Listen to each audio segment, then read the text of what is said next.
Travelers on the Omnibus occasionally touches on mature subject matter with mature language. As such, the audience discretion is advised.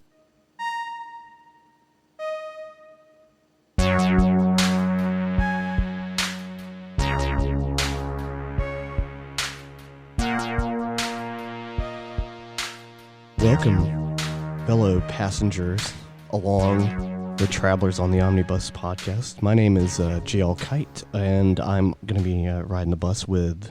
Me. No, hey, I'm James McCarthy. My name is Ethan. Brady Davis. I don't Ethan, know why you everybody's sound... being weird. Yeah, Ethan This sounded is a like very- he's frightened. Because you sounded like this was going to be a trip into a death. Yeah, Like a straight-up death. I'm very worrying. Are We're we going to going- die on this Are we field all trip. going to Jonestown? Is that where Yeah. this bus is going? Please, God, Well, tell I'm me high no. off of recording my last episode of Fearology, so... There you go. Yeah. Getting the plug in early. It's, There up, we go. it's uploaded, too. There you Self-plug. go. Oh, it's uploaded. Terror from the plug, second everybody. dimension. Oh, there you Horror go. and anime. All right. Sounds Oh, wow. interesting. Yeah. Ooh, I bet you there's a lot of tentacles in that. No, there's no tentacles. There's no whatsoever. Wicked City. There is no Wicked City. It's interesting. Higurashi, When We Cry, and Corpse Party. Which are, I did Interesting. very much like When They Cry whenever I first saw it. It's very they interesting. rebooted it last year, but I haven't watched the new stuff yet. I'm going to have to look into that. What has everybody been up to, Brady? I really haven't been up to that much in this past little bit since recording last. I saw Death on the Nile. I guess that counts. Oh, yeah, that definitely counts. How many Dutch angles? There was a lot of like everybody. It was all capital A acting. Oh. It was all right. If anybody doesn't know, it's a Hercule Poirot movie. Agatha Christie. Agatha Christie. It's an old book, but it's Kenneth Branagh, who is a Shakespearean actor. He also did Thor, which is weird, and he's Hercule Poirot, and he has a really, really amazing mustache, which gets, and I'm not kidding, a gritty origin story, and the mustache itself has an arc through the movie. I'm not kidding. Wow. None of this is a lie. This movie exists, but it's fine. It's I mean, okay. it has to be weird. It's got Russell Brand in it. Yeah. He was the only one who was understated in the whole movie. Everybody else is kind of I bet putting you it he on did that on 11. purpose. It's Probably. Like, I think they so. think I'm going to come in here and be crazy, man. But I'm not Yeah, going he to do is. that. He is super understated, And That like is one of really the main weird. actors is like Gal Gadot, right? Yeah, spoilers. She dies pretty quick, so you don't have to deal with that too much. Russell Brand is a name That's I a haven't heard in. hardcore spoiler, man. Like, what? It's a murder mystery. It is also- Somebody's getting murdered. also- Somebody, yeah, but we didn't have to know it was Gal Gadot. Agatha Christie has been around for a while. yeah, but- Yeah. spoilers for a Howell yeah, book. yeah, but no one reads. Even Okay. though we had an entire episode had a about book reading club books meeting. No one last week. reads. Please disregard this last episode. Exactly. This is like the 8th production of Death on the Yeah, Nile. yeah. If Travelers you on the don't count- Omnibus. If you don't Sponsored count, by Audible. Not if really. you don't count television productions. People know we don't read. I had to listen to my Ethan, book. what have you been Yeah, doing? Ethan definitely doesn't read. Yeah, no. I have an Elden Ring update. I finally played the game. Oh, I was gonna say we put an over under as to whether your computer was able to run it still. No, my best guess, it had to go through the many loading screens of saying you died all the time. So it's just it preemptively prepared itself. But I finally been able to play it. It looks amazing. I have been dying to the same troll for the past 25 times. That but I sounds like guess- Dark Souls. At least you haven't been dying to a lobster like a lot of people have. Oh no, That lobster is amazing. Yeah. Yes, it is. I haven't gotten to the lobster yet. I hope I don't have Yeah. the same. You'll find out that it has a magnet. A magnet. lobster Lobster magnet. magnets. Shout out to like 5 people whose memory to 1999 Yeah. knows exactly what I'm referencing. Monster Magnet. No, I'm not referencing Monster Magnet. Lobster Magnet. Lobster Yeah, Magnet. Yeah. But besides Elden Ring, I've picked up a new game, Darksiders. You almost said I Darkstalkers. almost you did. did. You talked about it, and I almost made a mistake. This may sound stupid to y'all, but we actually do a little previous, like, okay, what are we going to talk about? And he mentioned Darksiders, and I said, oh, the fighting games, because we've been doing a lot of fighting And then games. I went, no. I said, Yeah, no. no. No, you didn't just go, oh, then no, you like had to wait about a minute while I talked about like I did. Darkstalkers. Yeah. which It took a was little cool. while for us Yeah. to remember that That that's it not was the name of the Darksiders. game. Yes, It didn't take me long. I hijacked it. I unhijack. But Darksiders, Uh-huh. they had a Nintendo Switch sale on it. I picked it up just before it It's a pretty ended. good game. It's a pretty good I'm game. having a lot of fun That with first it. game came out like 2010. 2 generations ago. It's heavily influenced by like Legend of Zelda, and there's a little bit of God of War in there. A friend of Some mine hack and told me slash. that it was a Four Horsemen Metroid Prime. It is kind of like that. Like there's a lot of that. I could see it, yeah. You actually get like a legit portal gun later. Like they don't call it a portal gun, but it's basically course, a portal gun. You're telling me I can shoot portals everywhere? Yeah, there is you do get that in one dungeon. 9 there's out of 10 a really game. 9 out of 10 game. there's Okay, a there you really go. cool boss fight later where you actually fight it on your horse. Like it's you have to be on your horse pretty much the whole Ooh, time, or else mounted you're gonna combat. get killed. And it's a Sick. really cool. If I remember correctly, it's a really really cool boss fight. Mounted combat, just like an Elden Ring. Oh. Sure. yeah, no. No, just like in Dynasty Warriors. Yes. Just like in The Breath of the Wild. Mm-hmm. So many games with mounted combat. Yes. Ethan, anything else? Is Nope. that you? That's Jay, what have you been up to? I just realized I've never done mounted combat in Mountain Blade, which you would think like that would be the only thing you do. But no, I've always been like a footy, just walking around like trying to shank people with spears. Okay. There you go. For me this week is all about the Age of Sigmar. It is all about the Order subfaction, but more importantly, it's all about the Idoneth Deepkin. I finally got my Idoneth Deepkin book. For everyone who knows about it, Idoneth Deepkin are broken elf soul vampires that live at the bottom of the sea. And they employ, amongst other things, horrible sea creatures to raid the coastline and secure souls, because 1 out of every 10 of their people are born with a soul, and the other ones have to eat souls in order to live. Yep. That's pretty And they're the badass. good guys. Yeah. They have giant turtles. Giant turtles, the There's- Achillean Leviathans. There's one thing I can give to Games Workshop is the lore in that game. Yeah. Yeah. Like all the game though. It is very well thought out. yeah. Like, Yeah. just it very is. It's like, okay, we have these soulless elves because they're basically their souls have PTSD from being in the stomach of the god of excess for millennia. That's a mouthful right Yeah, there. Yes. it Yeah. literally was mouthfuls Yeah. for Slanesh. And just, Yeah. just chomp, chomp, chomp, chomp. Yeah. So he ate all of the elf race, all of their souls, and he was like, well, I'm done. I'm just taking a nap. And then he got caught, and then they started siphoning those. And the first ones out were so just wicked and just destroyed by the fact that, you know, they just turned weirdo. And their god creator almost destroyed them until his brother said, no, man, don't do that. You don't want to do that. That's our people. I remember reading on the Flesh Eater Courts because I had an interest. I still have an interest in making that army. Yeah. And just the first 2 pages of just the background of them, I had to take a 30-minute break after reading them because there's it's just some wild so shit in much some to of them. take in. Yeah. Especially Fleshier, of course. They're insane. Oh, yeah. Quite literally.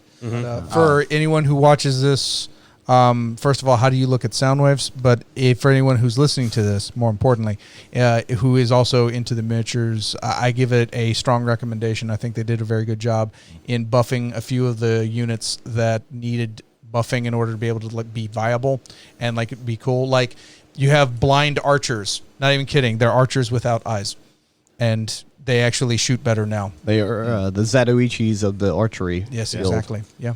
So that's very good. If you get And that reference, they're a little bit. They're a little bit better. I like their terrain piece that you can bring with you. I think is a lot better as far as being able to be used, like and actually be a useful piece of scenery for you. There's actually a spell in the game that one of their people can then cast it, and then another boat just shows up on the board, which I think was pretty cool. So yeah, I'm Did very happy they about it. balance it a little bit better to where you can play more than just No, all it's just the eels. No all more the eels. Okay. So again, that's a little bit. It used to be the only way to play them, but it's a little bit of a meme right now where it's like you have to have like 24 eels, which are they're awesome. They have eel cavalry, giant moray eel cavalry. They also have shark cavalry. Oh, Yes. awesome. Yeah, they're alopexes. I call them pretty sexy rad. alopexes. At what point do they just use sea animals as weapons? Not as Yeah. just mounts, but just throwing like starfish at people. They haven't done that yet. However, in the Warhammer Underworld game, there is a fish, but more importantly, there is a crab called Dweenclaw. Yeah. His name is Dweenclaw, and he is fieldable now in the game. Yes. So you can field him in Age of Sigmar as well. So Yeah.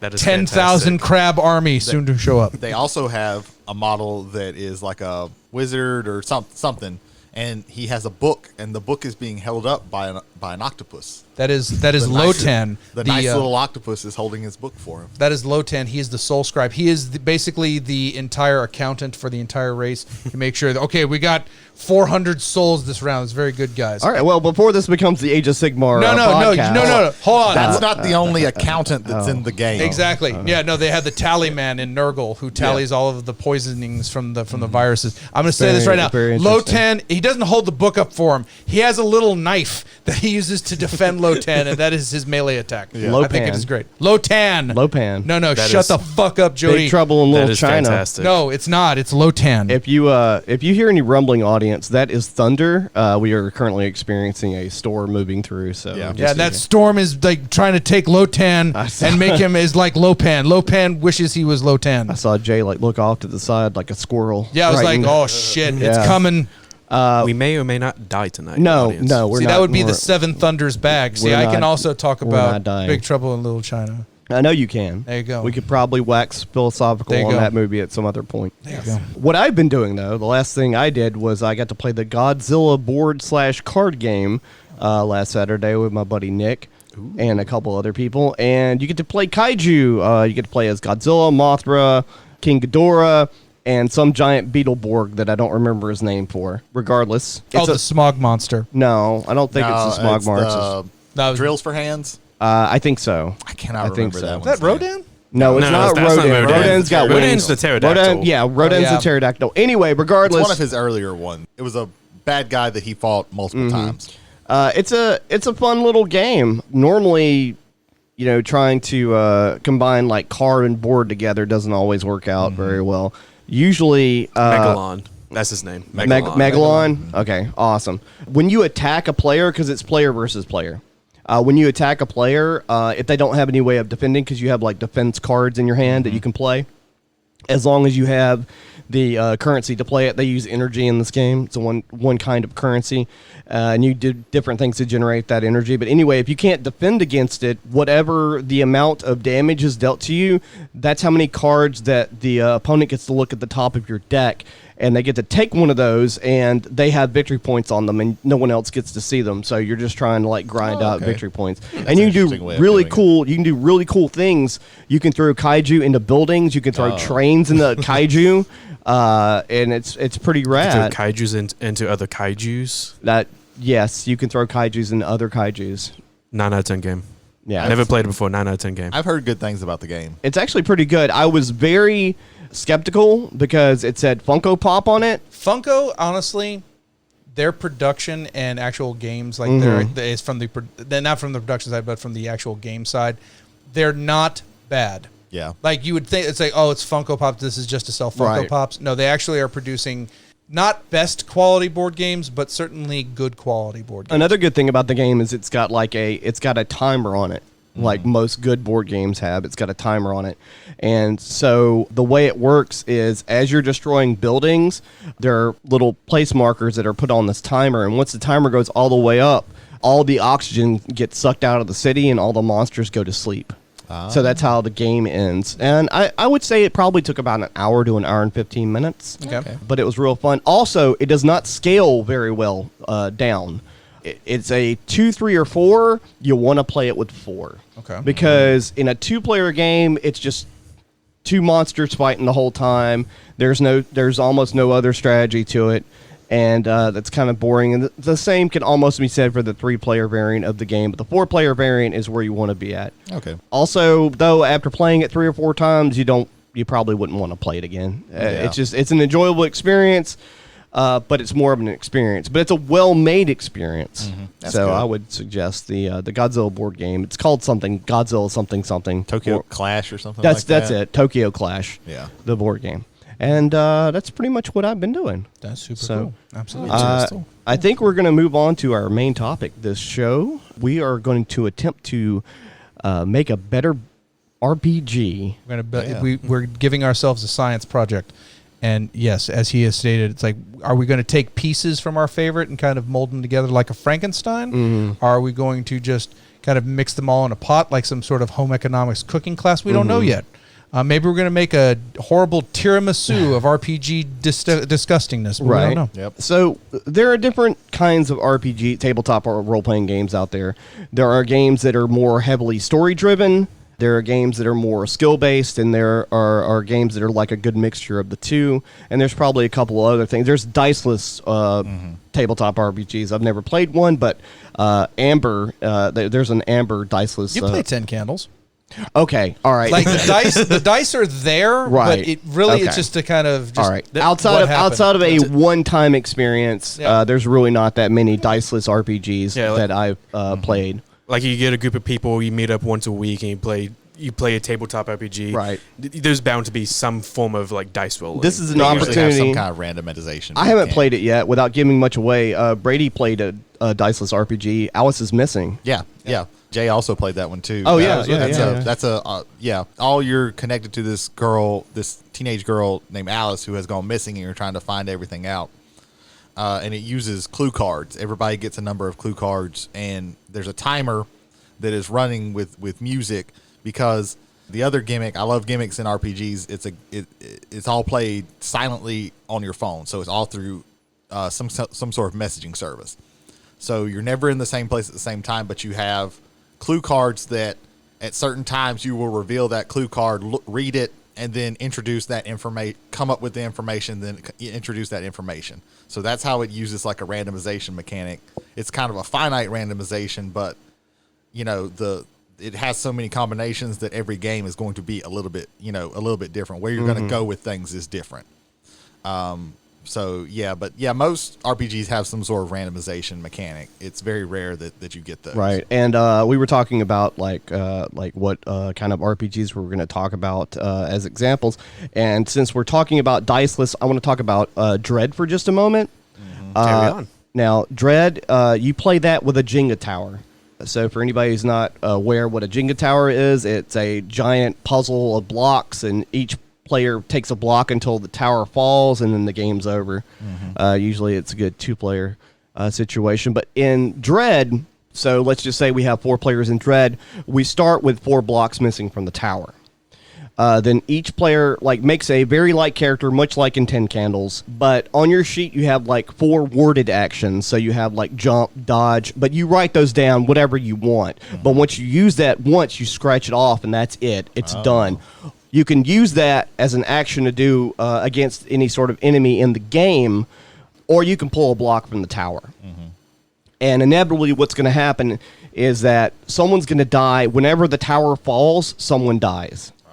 In the game, and then you rebuild the tower, but you take twice as many blocks out for how many players. I mean, depending on how low key. So if it goes to 4 to 3, then you rebuild the tower, pull out 6 blocks, and you kind of accelerate the game as you go. There's some house rules for it as well, but it's more of a one-shot experience than anything else. Yeah, I think thinking about it, most RPGs that are diceless, or the dice or some randomization is the least part of the game, are usually set up as one shots.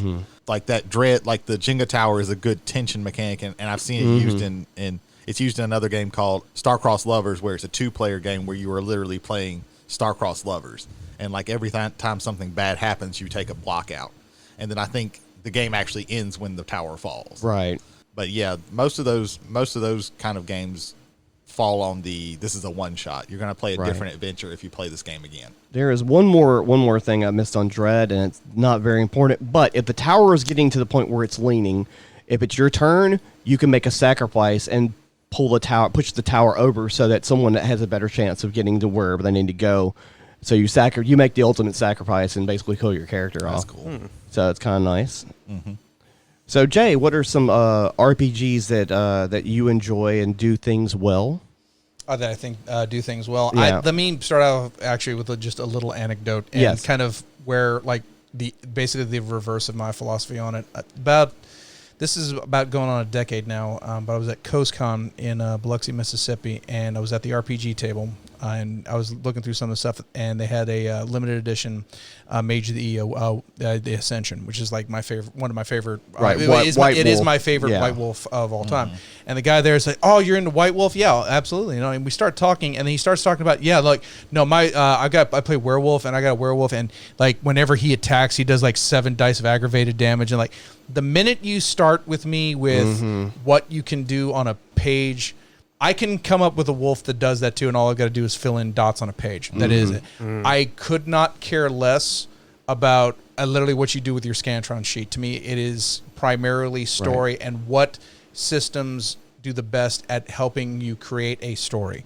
That is first and foremost. Role-playing game. Now, yes, the third part of that is game. You can't just, if everybody's just sitting around and just throwing out ideas for stories, then you're just having a writing session. It's not there's no game to it. Exactly. So the balance for me is more towards the role playing than it is to the game. Right. And it's more towards as I use all the time, ROLE playing and not ROLL playing. Now, if he would have come up to you and said that, hey man, I made this really cool, like let's just say vampire character, and in vampire and in werewolf you have like merits and flaws. It's a point system to where you can like make your character a little bit more deep and more in depth. And let me just say that you can only take 7 points in merits, but you also have to take at least 7 points in flaws. Well, if he said, like, let's just say, like, I took, like, 10 points in flaws for this character and didn't take any merits whatsoever, that tells you a little bit more about what kind of character he was trying to do. On the face, yes. Yeah. But if said, well, I have this merit, and the reason why is, and like if he can articulate something that it has been done, that the reason why this character did this is he trained so long, or he had this natural aptitude. Yeah. And, like, it's not just again, I was able to fill out these words on Well, a page. no. I took all the negatives for this character to make it unique. Okay. And this is what I did. Another way, Yeah. like I have these flaws because I had to suffer through this and this. Yeah. On its face, yeah, that's bad because it's literally you're just trying to build up numbers so that you have the best numbers. Oh, Well, no, the I'm talking problem with about that- building the yeah, worst the way that- numbers. Guys seem to be talking about it is like you're talking about it in the most boring way In possible. the most absolute boring like, way. Oh, no, I I can do this agree. many points of damage. Like Yes. Yeah, no, I yeah. can roll super dice. boring. Yeah. Like at the very Are least, you a kindergartner? Yeah. After kindergarten, everybody should be able at to the roll very dice. least in like D&D, you can be like, oh well, I can do this many points of damage, but it's because I'm a rogue and I get this sneak attack when I do things. Well, like even this. then, like again, All going right. going I back can to cast werewolf. this spell that does this. Well, even then, again, going back to werewolf, it's like I can do 7 dice of aggravated damage, and the reason why is this sword. I had to quest into the land of the Vikings, or which is the shadow of like when Vikings. There's basically Valhalla on steroids, and I had to fight rock giants and things like that. And like I almost like met my death, but I didn't, and I was able to grasp the sword Right. like a werewolf Excalibur, and like. If you give me story, Right. I'm all for it. But Yeah. if you are leading off with just meaningless numbers that Right. can just be replicated by writing a bunch of numbers down. Also, on a page, any you're RPG missing with the point dice of an can do RPG. that.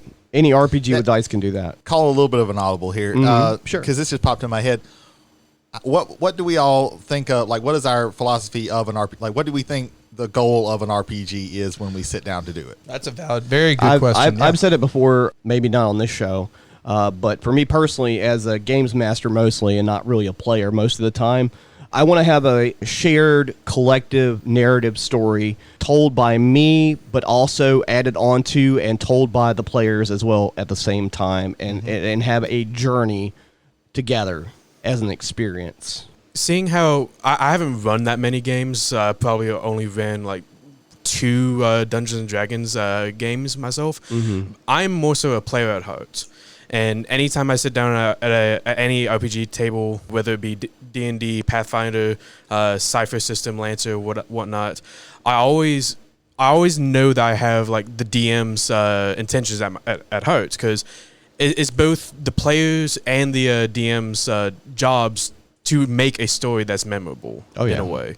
Like, one of my fondest memories comes from a good friend of mine literally bending the rules a little bit so that way all of us can have a memorable time. That's the rule of cool. Yes. Yep. Is that one of Thrones games? Because I think you mentioned that to me Yes. before. A good buddy, shout out to you, James Stone. He ran a game of... Actually, real quick. Also, shout out real quick to Nicholas Krebs. We only mentioned you by your nickname, very short name, but Nicholas Krebs, A number 1, 10 out of 10. James Throne, A1, 10 out of 10. Continue.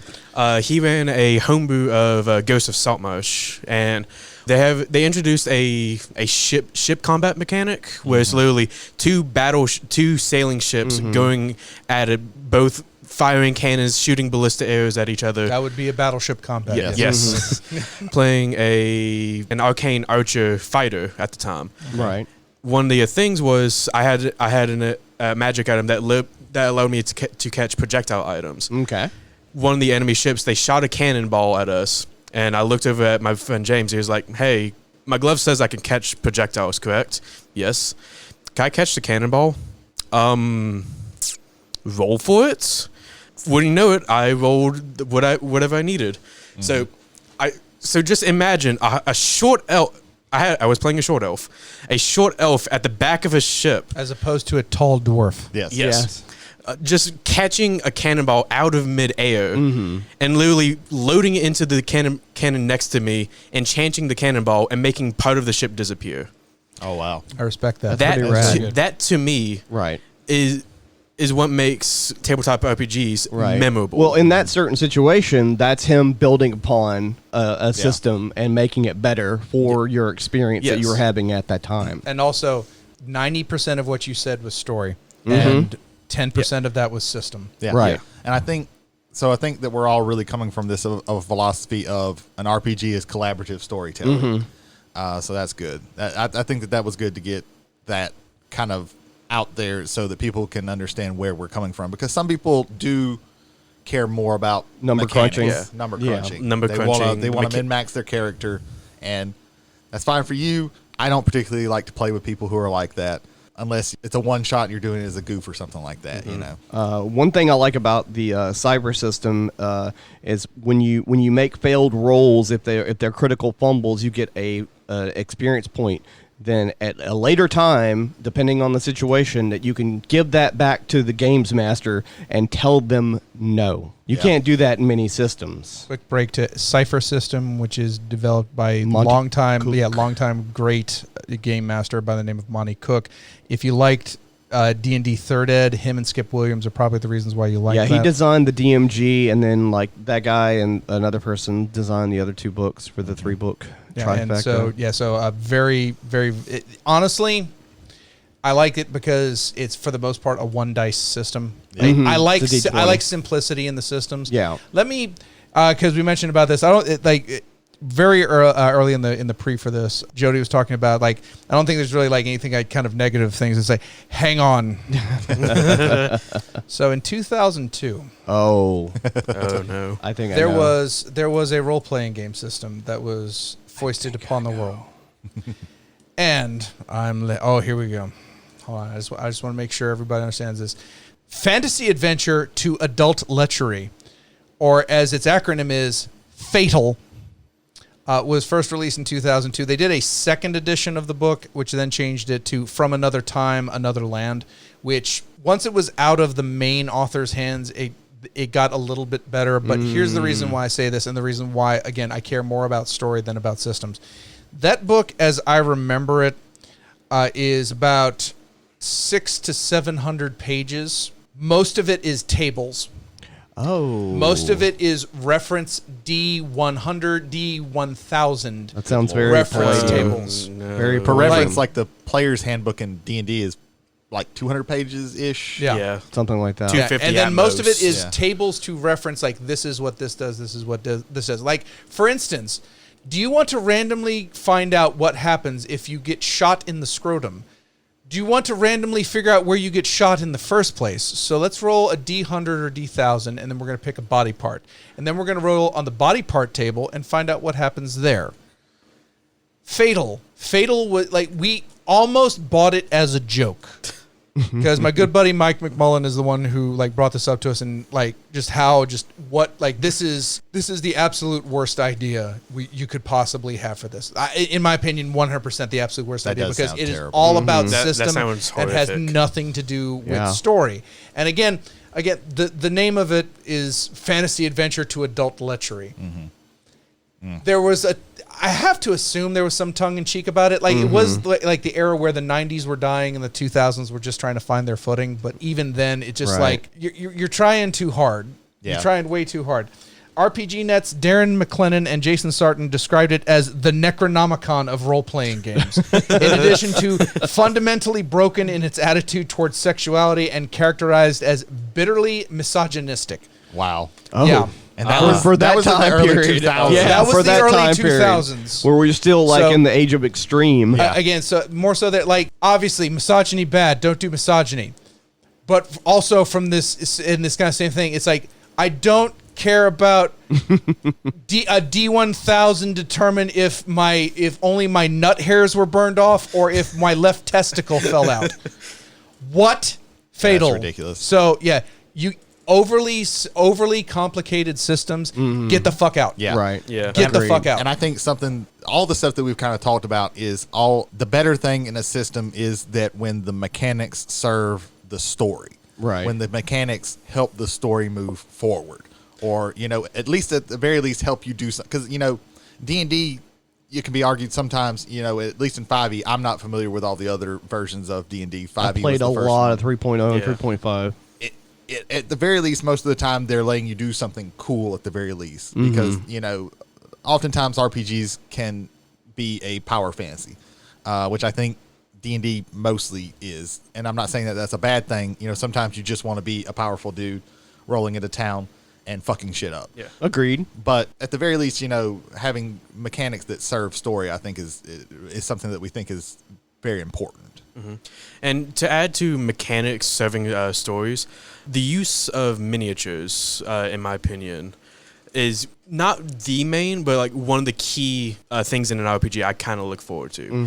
Because one of the things I like to do is imagine myself into any setting that I find myself, whether it be a homebrew campaign or an adventure league campaign. The use of miniatures to me just further impact the scene. Like you could say that your character is in a port city. I could think of it, but if a DM goes out of their way to have like a house miniatures, a cottage, some NPC miniatures, a freaking boat.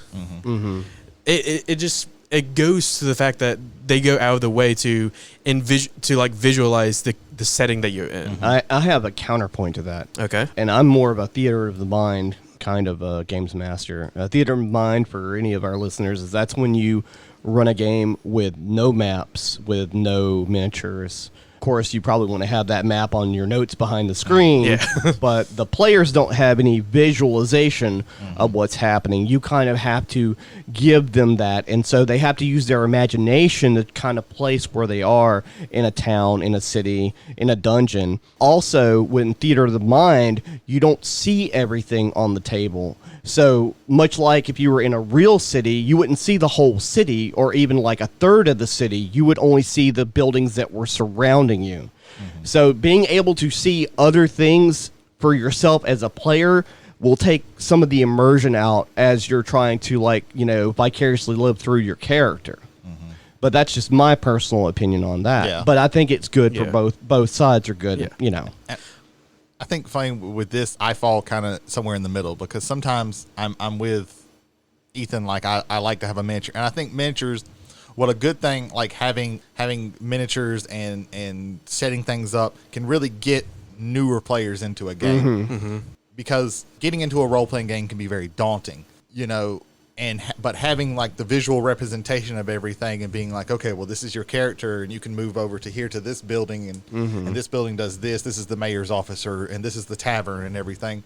That can help a new person who's getting into an RPG feel more comfortable with role playing because they can actually see what's happening in the thing. And sometimes I think, especially with D&D, I like to play it with miniatures because I think it lends itself better Yeah. to that. And I think other with systems, certain other systems, World I've of played Darkness, most. lends itself towards theater of the mind. Well, I think the entirety of White Wolf's catalog in the early 90s to mid 2000s, there wasn't a single miniature you ever Yeah. needed. Like, to me, it's a happy medium. There is something to be said about having something that represents you.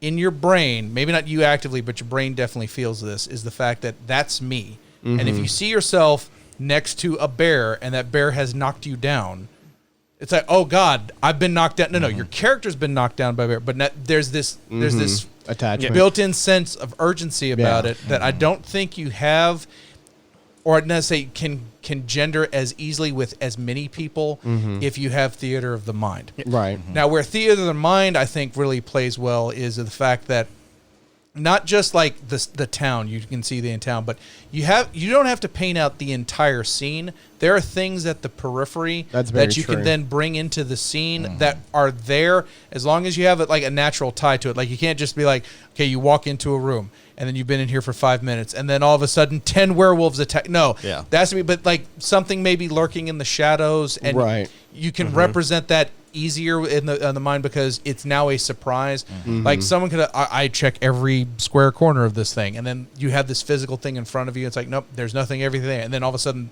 here's something. It's either a trap or some sort of adversary. There's this thing that now you have to. It makes it a little bit harder to pull it into. Why was this not found? Anytime in the I first place? use miniatures in Pathfinder or D&D, if we were in a dungeon, I would have the dungeon layout behind the screen. The map was already written down on a piece of paper, probably, maybe, depending on how much I prepped. If not, it doesn't matter. But the players would only see as much as I would allow them to see, Yeah. and actually, I would draw the map out for them as it was happening, so that they had the illusion of not knowing Yeah. what was happening. Well, I think that's one of the cool things that theater of mind can let you do is with no prep. It gives the whoever's running the game Yeah. way more control. You do. because all you Yeah. have to do is you walk into this house and you see like there's shadows everywhere. Like it's very unclear. You It can only gives see. both sides more control Yeah. because Yeah, I it agree. allows for like suggestions. The offhand suggestions from a player can then kind of burrow into the brain of the storyteller. Right. Which I'm gonna storyteller, game master, dungeon master. There's They're all the 500 same. master Yeah. of ceremonies. Master There's of 500. ceremonies. They're all there's the same. 500 Yeah. different names for the person running a game. But The person so- behind the because, screen. because Yeah. Dungeon Master is copyrighted and so Yeah. we can't. Nobody wants to get sued by Wizards. Yes. of the Coast. Right. Yeah, or by the Wizard of Oz, because Yes. that's kind of what you are with there. But no, if somebody mentions something, oh, that's kind of cool, make a little, and then it shows up a little bit later. I Oh, think yeah. you have that. Effectively, is a lot easier. It gives you more control Yeah. in the scene. Yeah. I think And with miniatures you surreptitiously could for do the it later, players, but they have it more all control. depends. Quick story, side note. So I was running a game one time. No, I don't want. Really, tell us about it. I think I might have even told Ethan this story. So they were in a labyrinth of moving sand, and they were low-level characters, so they couldn't figure out, because every time they would take a turn, there was like the maze was changing as they were going Oh, through. wow. And so they finally got to the end of the maze, and then there was a portal there. And instead of inspecting it, which they could have done, one character jumped through, and the rest of everybody else was like, "Fuck it, we're going to jump into it." Ooh. And it's funny because I started explaining to them what it looked like, and I was explaining to it as though you were Frodo and you put the ring on for the first time, and you see like all the shadowy, shit, and everything's like all ethereal. And as I'm explaining to them what is happening, before I get into any details whatsoever, one player at the table goes, "Oh my God, we're in hell!" And I went, "Yeah, you know what? That's exactly where you are." And so and they were like, "Really?" I'm like, Yeah, That's what you get for not letting me finish my sentence. Yeah. You should. It would have been a lot easier for you if you hadn't gave me that idea. That was man. a terrible idea. Ethan, I believe, wants to fire away. Yeah, with go something. ahead, for it. Ethan. To tack my own story at the end of Sure. yours, I'm currently playing a game with a group of friends of mine doing the what is it called? It's the Role playing. yeah called role-playing, yeah. So yeah. playing D&D Dungeon of the Mad Mage. We're, Okay. we're at the very end of it, and where we have. There was one section where there's a portal, and the portal can only be used if you have a specific key rune. My genius character has decided, what happens if I touch the portal with the keystone? I'm curious. So I go up to the keystone, I touch it. Next thing I know, the keystone is gone, and it's somewhere else on the level. And Oh, they love you. yeah, You're everybody's favorite person in that. So- Everyone's So your story just reminded me of Right. that. like I hate you right now, and I'm not playing. yeah. So we've got a lot of discussion to try and get through on how to build a better RPG. And a lot of times when I'm like just building a campaign around another system that already exists, a lot of times I will come up with cities first and places. But another way to go about it is what is the urgency of the peoples that live on, let's just say, your planet or the small area that you're starting this. If we're going to do like based around a story situation, what's the urgency of the characters there? Like, where do they live? What do they do? So do you want to try and do that, or do you want to try and work on something else? If we're going to talk about world building, and forgive me, the author that spoke at the con that I was at that mentioned this, when he's building like his worlds for his books, and I think this works fundamentally well if you're going to build your own campaign setting. The first question that he answers is, what do they eat?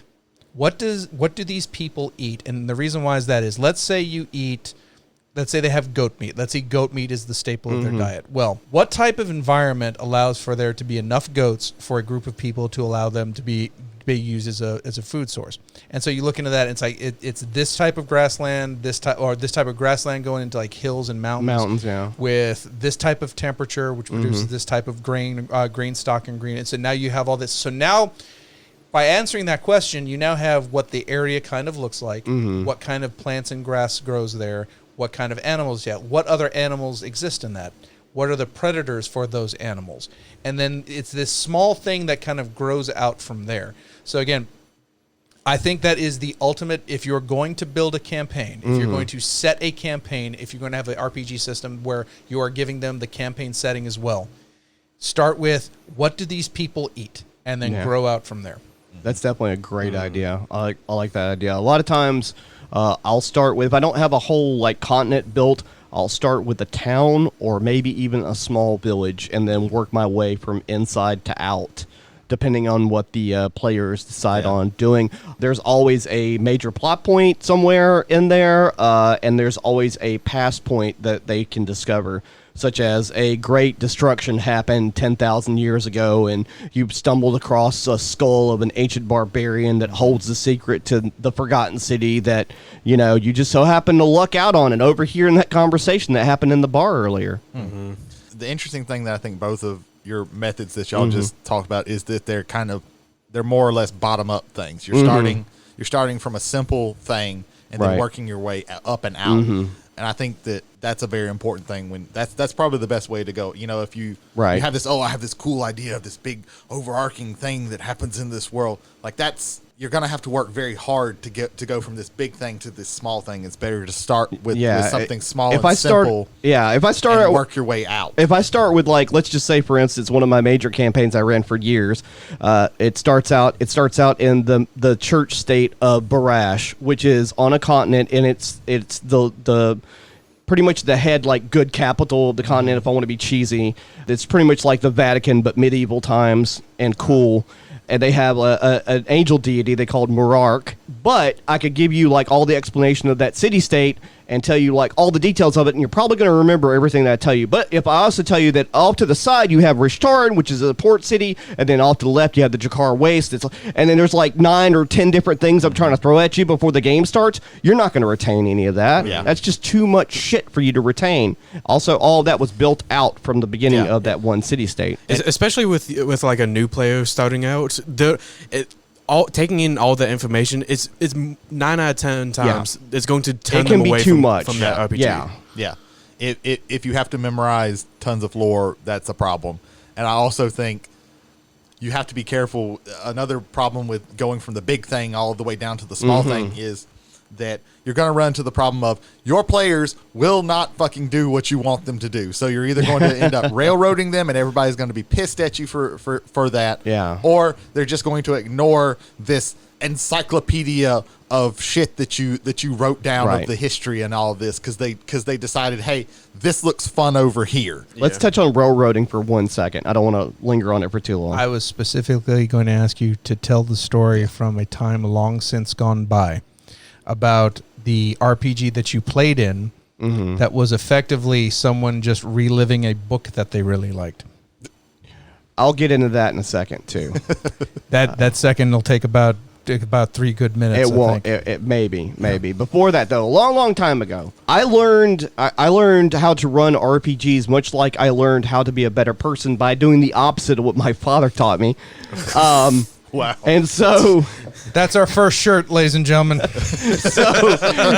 so I had a lot of bad experiences playing RPG games. It's amazing that I even like continue to try because I'm such a nerd that I enjoy doing it so many times. For example, one of the first games I ever played was, I think it was like second edition or AD&D or whatever. We did our characters. That was like one session. As you guys know, it takes you a whole fucking day to make characters, especially when you only have so many books, and the DM would only let us look through the classes that we chose without knowing what the fuck the other classes did. He just gave us brief explanations and go, you can't look at anything else. These are my books. And that's how it happened a lot of the times in the 80s. So, yes, especially the books were still expensive, you know. But anyway, real quick, game 1, session 1. All right, we're in the town, whatever the town's named. We get our stuff together. We get our gear together. We're told, like, oh, you've heard a rumor that there's a dragon over by the mountain. Okay, what else is happening? No, that's all you have. Okay, sure. No problem. So we're going down the path. There's a random encounter like rolled. It ends up being like really interesting, and so we find like some really interesting things about this random encounter. Like this was really well planned and laid out. It's like, oh, these are the bandits that live over next to the river, and they've been kidnapping children and selling them on the black market. We want to know what that's all about. No, we have a dragon. No, you can't go there. Why? Well, it's heavily guarded and your characters might die. Well, I'm willing to take that risk. No, you have to go here. And then we left. Oh. Not in the game, but in reality. Yeah. Yeah, Because don't give me a better story and then force me to go Yeah. on the worst story. a person who had never at the time played a tabletop RPG, said, fuck you, guy. I'm going home. And for those, when we mentioned railroading, we should have defined it. That is yeah. basically what railroading Right. is. Think of what a train does. It can only go on these specific tracks. Yeah, I'm gonna- yeah. You don't have you are either presented with one option or you No, are you're presented You're presented with one option. with one option, or Right. maybe something is hinted at, but And they really want yeah. you to go this particular I'm going to way. make a workaround for railroading in a second, how you can do it properly without it being railroading. But I have an example Jay mentioned. Yeah. So do that. But actually, real quick. Yeah. That type of like setup I call a Calibeth's storytelling. Mm-hmm. A Calibeth was the first game in the Ultima series of role-playing video games. Calibeth also came out in like 1979 and 1980, so there wasn't a whole lot you could do programming-wise to make a comprehensive story in a game. So it was literally go out and kill a slime. Now, oh, you did it. Now go out and kill an imp. Now go out and kill an orc until finally you had to fight the Balrog. And that's literally what it is. It's just like you have this one note. it's like Dragon Warrior. Yeah, you know, Dragon Warrior. You're playing a video game. Dragon Warrior was heavily influenced by the Ultima series, along with, I think, Wizardry as well. But, yeah, just you have this one option. Now, because you don't have a lot that you can put into that, you don't have to worry about window dressing, distracting people and go, oh, I want to go do that. No. Right. But yet just any kind of thing where it's just literally this one note of you're doing this over and over and over again, or you're just doing this one thing and nothing else. I call it a Calibeth storytelling. So in recent memory, not too long ago, I played a game, and I typically don't play games for this reason. I had been running with a group, and yeah, I am what you would call a forever game master. I would always rather run a game. That's just how I feel. I like being in that creative position. Not that I stifle the players, but that's just like where I like to be at. That's how I'm comfortable in playing. But I wanted to give somebody a shot. They had only run like a couple of modules, and for anybody who doesn't know, that's a storyline and adventure that's already planned out by, let's just say, D&D has many of those, and you have to follow a certain path. Those are 100% railroaded most of the time. There is really no freedom unless the person running the game decides they want you to have that freedom. Anyway, the person that ran the game was like, I've read this book series that no one had ever heard of, but apparently it was a book series in the 90s, 3 or 4 books or whatnot, and you're going to be playing in this world, and I'm going to give you 5 or 6 cities, and you tell me what where your characters are from or whatever. Me and a friend of mine that were playing in the game decided we were going to be brothers in the game, so we came up with a storyline together. That was really fun. We were both necromancers, but we were playing the cyber system, so there's a lot of variation in what kind of necromancers you can play. Another reason why I love that game system. To make a long story very, very short, there are plot points in the books. Now, if I was to be inspired by a book series and wanted to run a game in that series, I could do it, and it would be set like in different time periods. There wouldn't be any sort of finality to what the characters were doing as far as like what I know that happens in the story. We were put in a situation where we were basically replacing characters in the novels. And we found this out like we played like 4 sessions. And so we're trying to get we're pretty much find out. I don't even know how you got to session 2. I'm sorry for the spoiler, but the first session was like making characters, and then the second session was basically like world building. We're getting familiar with where we're at and getting a mindset of what you're going to be doing as a character and so forth. And it's a very fleshed out world because somebody else wrote it. So we were told like, okay, you have to go in this library and steal this book. Okay, sure, no problem. Like, we asked a bunch of different people. There was one point where I was testing the Games Master, and this is not something that I'm suggesting anybody do because it's a dick move.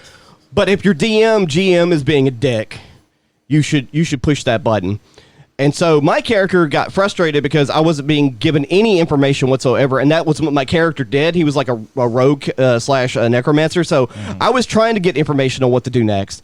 And every time I would go somewhere, I would get roadblocked. It would be like, oh, this person doesn't know anything. This person doesn't know anything. This person doesn't know anything, over and over and over again. So finally, I went to a shopkeep. I asked him about the library, and then I punched the shopkeep in the face. With no repercussions because it would have affected the story. Oh wow! Right? And so we get to the library, and there are like literally, we're level 1, by the way. There are 20 guards outside the library. We can only break in there at night, and the guards are even more so at nighttime. And all these things are piled against us. It's like, how are we supposed to get in there? Well, apparently there's only one way, and we didn't know it because it wasn't like made aware to us. So let me tell you how you avoid railroading in that situation. Let's just say I'm a DM or GM, and I am. And I want Ethan's character to find something. And I'm not saying I do this all the time, but let's just say that he's got to find this one golden key to unlock the Forgotten City, right? Ethan's like, oh man, these woods are really cool. I want to go over there. Like, sure, go over there. You killed a vampire. It dropped the key. Now, that's like a really quick, easy fix. And it would be way more complicated than that. But your plots can be wherever you want them to be. They don't have to be fixated. Convenience. Yeah. Don't be too convenient, though. But it's a balance. You have to be balanced on it. Yeah. And we have not. We've talked about things, but we haven't really started building anything. No, it's okay. It's okay. No, it's 100% okay. Yeah. Because again, this is the kind of preamble. But let's get down to this right now. Let me put this to roundtable discussion. Okay. System wise, simple on one side, complex on the other. 0 to 100, simplicity to complexity. What would you say? I would want are we using dice mechanics? If you heard that bolt of thunder, it's because it hit me, and I am now paralyzed. If we're using dice, a system, just in the general sense of the term, on the 0 is simple, 100 complex. I would say somewhere between 15 and 25. 15 and 25. So a very simple system. All right, Brady, how about you? Yeah, I would probably say 40-ish. Most of the things. So a little heavier, but little not heavier, more, but not more heavy than light. Yeah, less than 50 definitely is where I lean on a system. It needs to be fleshed out enough that you can like work in it. But Ethan, I would say somewhere between 60 and 65. Elaborate on that for me. Like Jody, like you, Jay, I love themes. I love the narratives. I like the theater of the mind perspective, but at the same time, I like seeing how things work. Whenever I sit down to make a character, I always think long term. I like to see what he's able to do, what abilities he's able to get throughout the story. I like seeing how he can use those abilities to interact the game, challenge the game master, challenge adversaries I encounter. I'm gonna make you play Thaco. I don't know if I should be worried or excited. I'll find out. But I like seeing what I can do with. He said I want to make you, so probably not excited. I would say. Sorry. We'll find out. No kink shame. No kink shame here. But I like seeing what I can do with my with my knowledge of a game and seeing how I can. You like put playing those- around with the system. Yes. Okay, I can definitely see a more complex system gives you more. Like I get that. There's more tools in the toolbox. What can I build with them? Okay, I can. But I you can definitely add respect layers that. to simple dice mechanics that make the game more complex. I eventually want to use a Phillips head screwdriver on a flathead screw. That's what I want to do. Interesting. Okay. I like That's I kind of like that. interesting. That's a very good analogy. Very good. I'm kind of more with the older guys in this, in that I like a simpler system. I would say, if I would say a number on that, I'd say about 35, 40, like just a little bit simpler than what Brady's offering, but a little bit more complex than what Jody is. A lot of times, especially if you're sitting in the GM's chair, you want to be able to just kind of get your ideas out without having to worry about how am I going to make these ideas translate out with dice. And like, do I need to make them do this, this, and this? Meanwhile, I think in the player's standpoint, and I think maybe this is where we're going, because I think it's more DM side. I think there's a bit more player in Brady. Yeah. And I think there's mostly player with you. And the fact, the having those tools and being able to kind of take that from here and there in a more complex system, I can see where like more complexity would actually be something that you might like. So, Ethan, you like the Cypher system, right? Yes, I do. I unfortunately haven't played that much of it with you. You've only played a couple of Yeah. sessions with But us. I because of very work much enjoyed reasons. it. I Yeah, very that's a much enjoyed simple the dice system. system, though. Yeah. But you have complexity with your abilities that you can do. Yes. Yeah, And well- skills. Well, see, I would say Cypher is closer to like a pure 50%. Like it's It's- more yeah. complicated than say a 10-25. It's Dice definitely- mechanic is simple, Right. but other things. There are on it other things that are layer. more. But I'm going to tell layered. you, like from a storyteller / game master side of things, Cypher system is simple enough for me as a games master to make up enemies using the stats they have for the enemies in the system without actually reading the book. Well, after reading the book, not having Yeah. to cross-reference the book. You're able to use simple mechanics to make complex settings for players if they want it to be that way. And that's kind of like that's Yeah. what I'd say is any game master's job to like scale any kind of game session to the Well, level. some systems for allow the- themselves to be that for the games master. Which brings me, okay, my next roundtable. Campaign. Your perfect system is campaignless, or it is a fully fleshed out, highly realized campaign setting. Which do you prefer? Open- In a perfect one. Open world. So something that has some stuff attached to it. Plot but, points. But Yeah. then you pretty much have the ability to paint up whatever you want. There's open-ended freedom on both sides. Okay. Brady, how about you? Yeah, I kind of feel the same way. There's the bones of a story. You need a skeleton. Yeah. You know, the person running the game gives you the setting and kind of lets the players go, but having plot points as players pick them up, I think is good. But I also do. I like that a lot, and I think that's probably the best way to do it. But I also do like, Jody has some bias against them, and that's okay. But I do like, sometimes the modules that D&D has, they at least very much do interesting things. A lot of their source books are really good. Like I think the new Ravenloft. Oh yeah, book no is doubt, Yeah. no Yeah. doubt. Van great Richten's for DMs. Yeah. Coming up with things. Oh, Top yeah. 3 for me, like supplement that has come out Yeah, in the to fifth me, that's editions, number one. Right. Like Van Richten's Guide to Ravenloft. Ravenloft also has a very big. That was one of my first campaign settings that I ran in 3rd edition. That I felt really comfortable running, and I enjoyed running that one. So there is some personal bias to there as well. But again, whoever's running the module can decide if they need to make things a little bit more flexible. That's tied into it. Ethan, I'd campaignless or full on campaign? I'd take it a step further, in my opinion. I prefer like choose your own adventure style campaign. So say that you're in a campaign and you're given and you have you can choose one of 3 tasks. You go to complete one task. You can revisit the previous 2 tasks, but they're not going to be the same as you would have picked them in the first place. Like options change over time. After you complete the first one, a new one pops up untouched, but the previous 2 things have changed drastically, and you have to and they scale in comparison as you progress in the game. I don't mean this as an insult. Please believe if for I also anyone have listening a here, caveat but as well. please understand that mentality in my head screams MMO Video game. MMO, Yeah. and I don't mean that necessarily in a bad way. If you get your enjoyment out of that, again, Find the things that make you feel good in this life, and as long as you're not hurting anybody else, go for it. To me, that kind of thing, it's like there's a question mark over that head. I can take that one or that one, and then whatever chain I would like to go to, or if I want to go back and collect this chain here. For me, not so much, but I also am kind of that kind of plotting is very antithetical to me.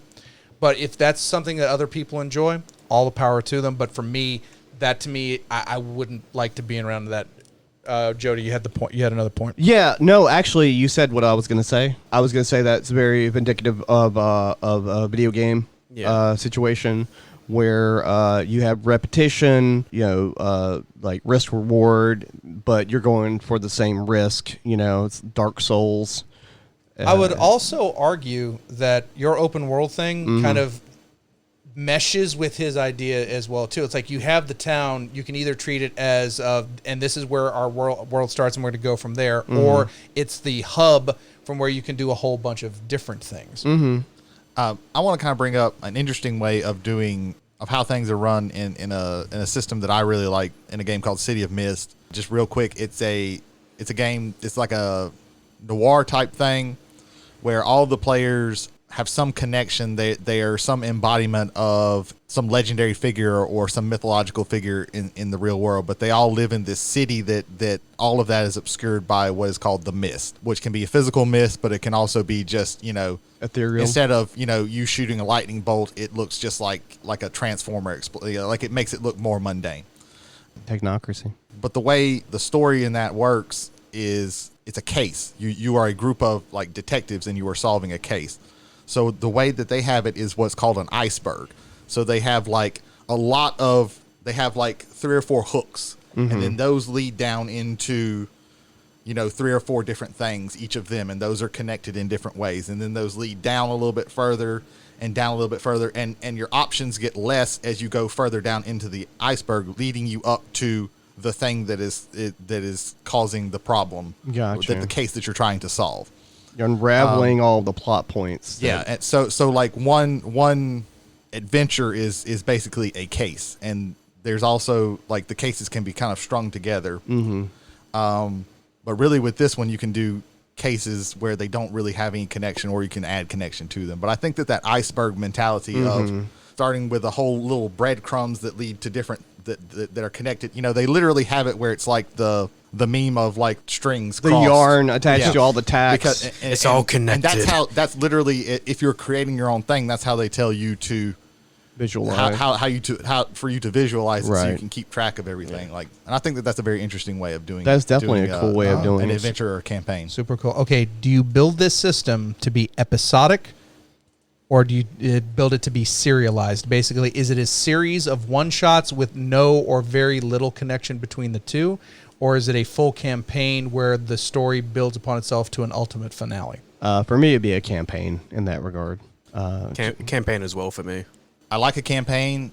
A lot of RPG systems that I am interested in that really grab me, they have usually some kind of gimmick or something, and this lends to a more episodic thing, like Alice is Missing, like 10 Candles. These are all one-shots, basically. Yeah.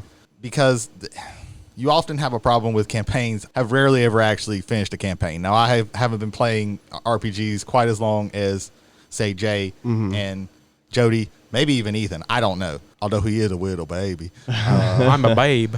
But Well, I mean, for D&D, the difference is in terminology is like, so an adventure would be focused on something similar to that, but it'd be short form. So it'd be like 4 to 8 sessions, and then a campaign could be longer. But they're both the same thing, but they're more broad and not one shots. You mentioned how long I've been in this. I will say this right now. I have actively been playing RPGs, very smattering in high school. I say like 96. We actually went around Ocean Springs Park with dice and like pretended we were elves in a forest. Real RPG stuff starts in college. So 1998 going to now. So that's 24 years. I have finished one campaign. 24 years, I have finished one campaign. Time, life, and a whole bunch of other things get in the way. Yeah. I finished Time, life, 2. and drama. That's the 3 things that destroy RPG campaigns. For me, I prefer a series of one-shots just because the finality is right there. You're done with it, and you can move on to the next thing. Yeah, I guess I would probably prefer like an episodic thing because at the very least, if the campaign is more episodic, you can if it falls apart, which most campaigns do, because we're not all in high school and Right. we're not. It's not Stranger Things where they could have a 10-hour session in their mom's basement. Yeah. Every night. Every night. Yeah. So you 5 times a week. Yeah. I think that's the better way of setting it up because even if the campaign falls apart, you still have, remember when we did this really cool thing? Right. I think that's probably the best way to do it. That's Yeah. my preferred way. I think But- there's still room for in the middle of Yeah. a 4 Well, to 8 sessions. Oh, Yeah. I definitely think there is room for in the middle, but for me, a perfect system, or a better system, is something that allows you to sit down and, like, if you can only ever do this once, you've had one complete story for that night, you were able to tell it, and it was a good thing. Right.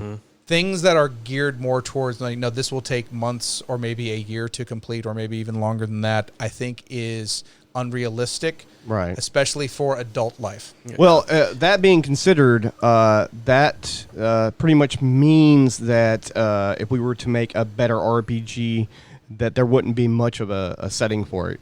As far as that's just the way I think about it.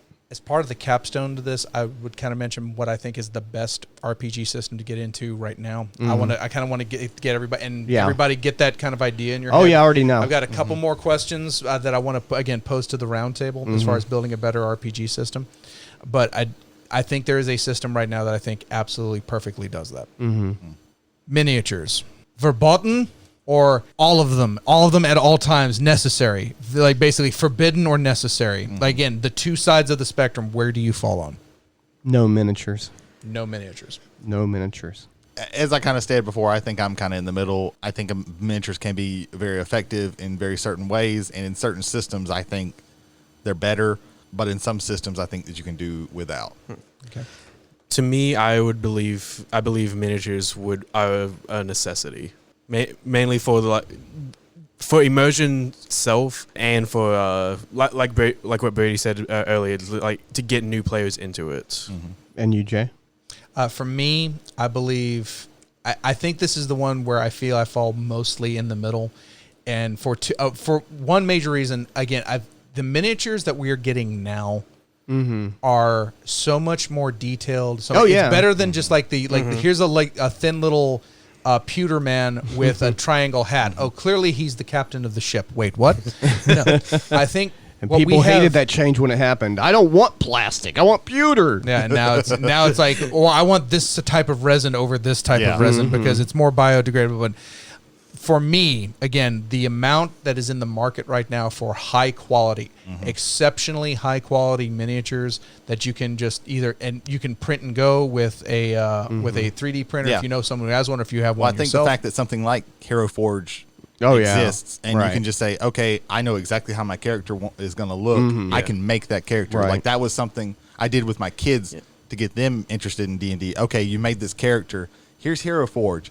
Make your character. What do you want them to look like? You can and they really got into that. You can show a physical representation of your character. You can see This is him. what my guy I want to look like. This is what I see in my head. Our fellow podcaster and friend of the show, Jason Holder, finally built the lizard man of his dreams with the druid Skek, who is and he had that 3D printed, and I think it was just it's a fantastic model. Right. I think there is a lot of value there, but a lot of value also comes with a lot of cost. And if you mandate it that miniatures have to be a part of it, I think the problem that comes in there is, are you going to price out groups of people because they can't get the miniatures they would like or need?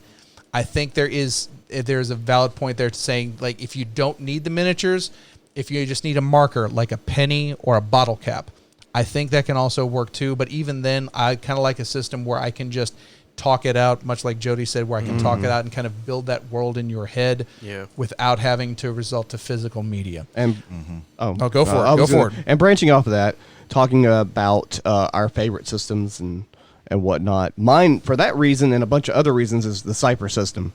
All I need for that is players, my core rule book, and scraps of piece of paper and a couple of D20s. That's all that's needed. That game allows for me to make one-shots, adventures, or full-on campaigns. So with that system, I can do whatever I want to as far as that's concerned. And also, the players can make any sort of characters they want. There is no restriction on race, class, whatever. I just have to tell you the setting, and then you pick the appropriate character for that setting. To me, I don't have that much experience in role playing games. I've only been playing for a good 6, maybe 7 years. I honestly think D&D is not the best, but it's in the top 3. Just with Specifically 5th edition, because that's mostly 5th edition what you have played. is where right? I've solely played. But the accessibility of everything in between character making, world building, DM tool usage for end campaigns, just the way everything like melts together, I think. And that's 5th edition specifically, because 3.5 had a lot more going into it as Yeah. far as figuring out what to do as a DM and as a player. With just the player's handbook and James Stone, my game master, I was able to get into it and find a love for it. Yeah, I like D&D. That was that was my first version of the 5th edition. Was the first version of my D&D. I'm not super old into while I am not far behind Jay when it comes to age, when it comes to playing role playing games. That was something that I didn't pick up until 10-ish years ago. Whenever I started coming just here, come to the shop. Yeah. yeah, coming to the shop basically Right. was kind of my introduction, and Greg from Megnarb Gaming introducing me into that, because before that I thought this was kind of silly and stupid, but it really got me into it. So I haven't played that many. I haven't played like a lot of the older versions, but I do like D&D. I think is very accessible. You can put a lot of cost into it, but really and truly, like player's handbook and a module, and you can or the starter Right. it's got a really good starter. And typically, if you're playing with a group of people, they're going to already have books. Yeah. You're not going to have, if you're starting out, you're not going to have to buy any books. Yeah. So. But yes, the starter kits, the 2 starter kits that they have, and I think they're a third one's coming out. Those are very good. Those do a good job of having those branching. Like they're doing a little bit better where they have these branching things where they're not quite railroading you quite as much. Like they'll have an intro, and then like here's all these things that you can do. Right. Here's these story hooks.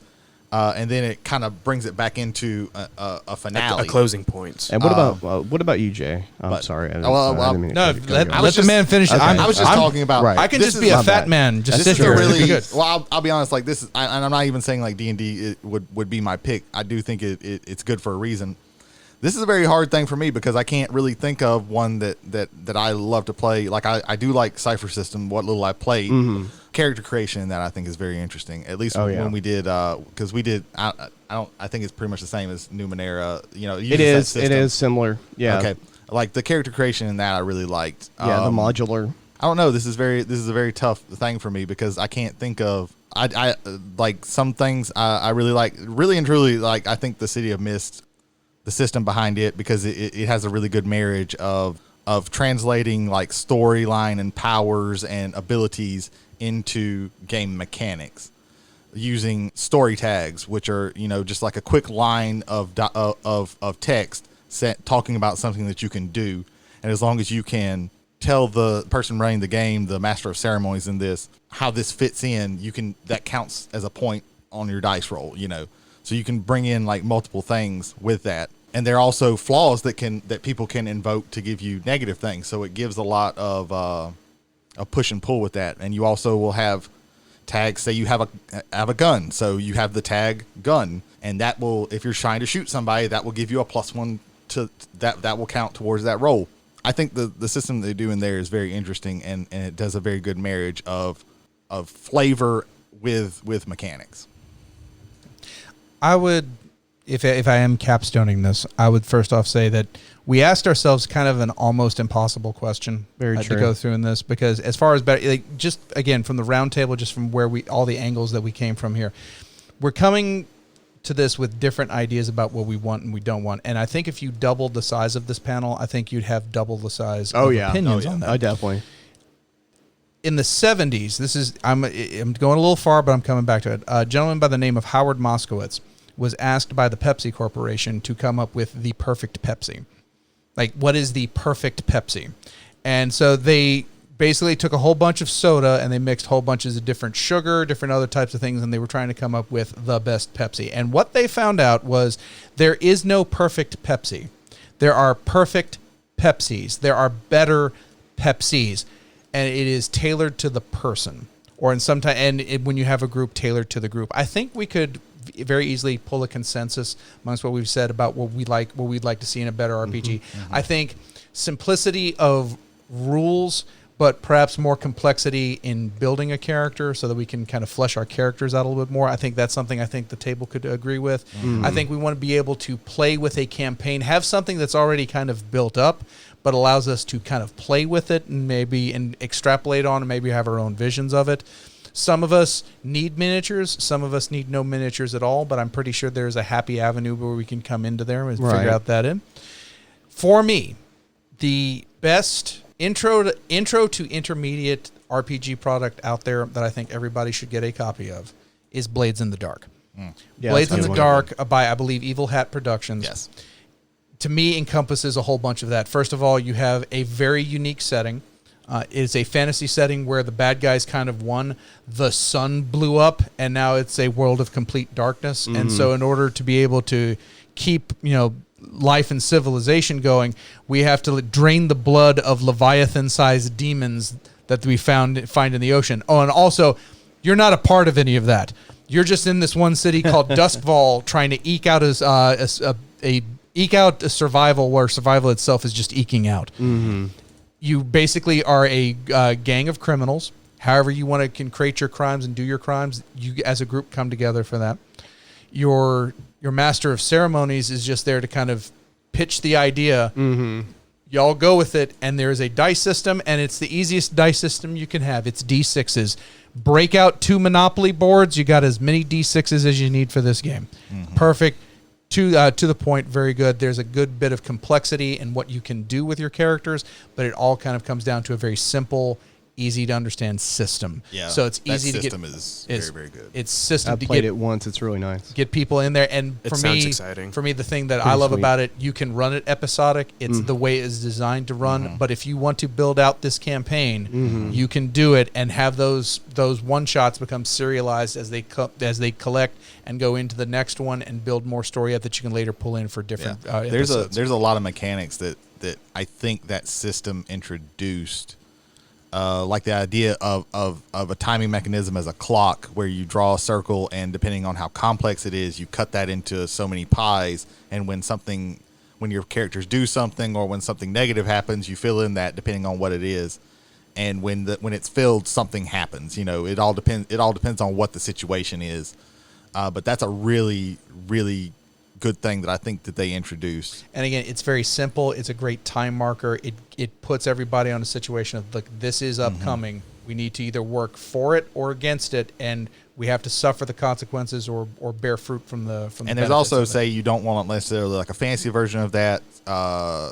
Scum and Villainy is you want that sci-fi, is yeah. that system just in a sci-fi where you're playing space rogues basically. Yep. And I think there's actually a couple of other books that I can't remember. I want to say there's just a straight like dark fantasy one where you're just playing like it's kind of more. I don't know, man. Blades Swords in and the Dark sorcery thing. Blades in the Dark to me is about as dark fantasy as it gets. Well, this is more like because the magic old is one of school two things. It's fantasy. either you're either like a vampire and undead, or you're using demonic shit. Yeah. We're a long way dark past fantasy. grit. It's like it's more like I'm a dude with a sword with armor and going off and questing. I think there's a book that's that. I can't remember what it was called off the top of my head. See, there is one, and I can't think of it, but for some reason in my head, Zweihander. It's not Zweihander, which Zweihander is realistic medieval, like dark medieval, where you're a level 12 great swordsman with a giant sword. A rat bites you, you could die. Yeah. Because there is such a thing called plague and Of disease course. and sepsis, Yeah, you don't want to being too pedantic and realistic with your RPG system can also be a pain. Yes. No, Very 100%. That's definitely a caveat on that. Are we pulling into the bus stop here? I think we're about. Does anybody have any final statements? I'll go they wanna around. make? Go around the table. I'm going to go last. There we so I think we kind of. I've kind of mentioned everything that I wanted to talk about. I don't have really anything else. I believe that there is that there needs to be a balance between simple and complexity, and it really just depends on playgroup, DM's discretion, all that. I think it's Schrodinger's RPG. The better RPG system has already been built and still needs to be built. And I think that's the best way to kind of leave that. And I'm going to go back to a point you were making, a reference you were making. By the way, Markowitz got fired from Pepsi because they called him an idiot. And he got hired by, I think it was Prego.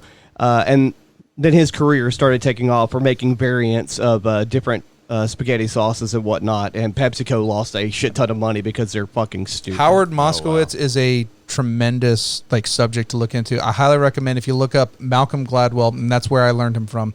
Actually, to be fair, I learned about him through James Stephanie Sterling, talking about Malcolm Gladwell, talking about Howard Moskowitz. There's a documentary on it. Oh, I know. I'm pretty sure there's a documentary on it. That's the only reason why I know. Oh, okay. But if you like the fact that we now have 5 to 50 types of different pasta sauce that we can eat, you can thank Howard Moskowitz. That's my one spoiler. Variables in food, period. Instead of regular tomato, I have tomato with garlic. Instead of Coke, you have vanilla cherry / blackberry Coke. / Starlight. Don't drink Starlight. Let that be a limited edition and never go again. Flavored Coca-Cola. Let the 100 people that got it only get it. All right, this bus is not a train and it's going off the rails. A Winnebago can go off the rails. Is this a Winnebago? This is a Winnebago. Speed, they go off the rails all the time in that movie. That's very true. There you go. Dennis Hopper. Bus. And on that note, no, we got to get thank yous. Oh, that's You've true. already plugged yours, but if you want to plug it again, do it. Yes, hello, I'm Jody. I have a horror podcast I upload at least once a month, and recently I uploaded an episode of Fearology, history of horror and my personal experiences, and it's on Anchor, and also it's on Anchor. Jay. All right, ladies and gentlemen, Whiskey and Wrestling is a podcast based out of the studios here at McNarb Gaming. Thank you very much, Greg. Thank you, Greg. Where the gentlemen's Jason Holder and Michael Hill talk about the weeks, and sometimes maybe 2 weeks, depending if they want to take a little bit of break. I know they probably want to take a break after this wonderful WrestleMania weekend. That's their latest. That's the most recent issue of the podcast that we have dealt with, because the build up to this thing has been garbage and poo-poo. And really just boring. Actually, if it was garbage and poop, I'd at least be interested. Wrestling has been boring. a shit show in the past couple of months, actually. doing bad build-up. Say it. Again, I am clutching my pearls, Again, the goal is to raise the number of wrestling podcasts from 1 to 1.1, and I think we're achieving that greatly here. But no, every week on Sundays, Whiskey and Wrestling, wherever good podcasts can be found. Which one of them is going to take silence your cell phones? Let's see who does it. Kevin and Jared. There you go. Specifically, I thought you were about to call him Kevin Jarrett. Specifically, Kevin Shelton and Jared Hubbard. Yes. There you go. They have a podcast. Do you like movies? Do you like TV shows? Do you need people to tell you what you should and should not be watching? Kevin and Jared, they will tell you that on Silence Your Cell Phones. I was about to say, man, bury the lead. Jesus Christ. Yes, there we go. They also have a YouTube channel where they live stream reactions to movies. Yeah, they do the live recording of the show, which I highly recommend. At the end of my episode of Fearology, I'll plug everybody, including the show that's not even on air yet. I love it. It's going to be great. Yeah. I mean, don't tell them that we've been around for 3 weeks prior to this show. We've been recording all this time. We've always been here. Do not look at I'm going to play a spooky sound effect. All right, this is the part of the show we're going to have to ask the audience to turn around because we're about to destroy your childhood dreams and break character. What? Huh? Exactly. What? Yeah. You've confused all of us. If you turn it around, they still can hear us. You're right. Oh. Yeah, that fits. Yeah. Do we have any advice for the bus, Jody? Stay tuned for next week's episode. Next week's episode is going to be on us doing our first ever top blank list because that's a way to get to the metrics. It's going to be our top 5 board games in our first ever chalkboard episode. Oh. I can't wait. You have to Neither wait a can week. I. I'll see you at the pay-per-view. Wait, if you can't wait, we can just record the podcast after this one right immediately. Not after this runtime's gone over an hour and a half. I don't think we can. No, we're at an hour and 28 minutes. Hell yeah. But because of editing all of the ums out, it's going to be 30 minutes long. No. There wasn't many ums, I don't think. But Well, it's probably a good thing that we went over long, so we didn't try and drive home and die in this that's weather. also Yeah. true. Yeah. Don't drive home in bad weather. That's the advice from Yes. the bus this week. Jody, tell them all goodbye. Good evening. Good afternoon. Good morning. Good night. Goodbye. You almost had the Truman Show there.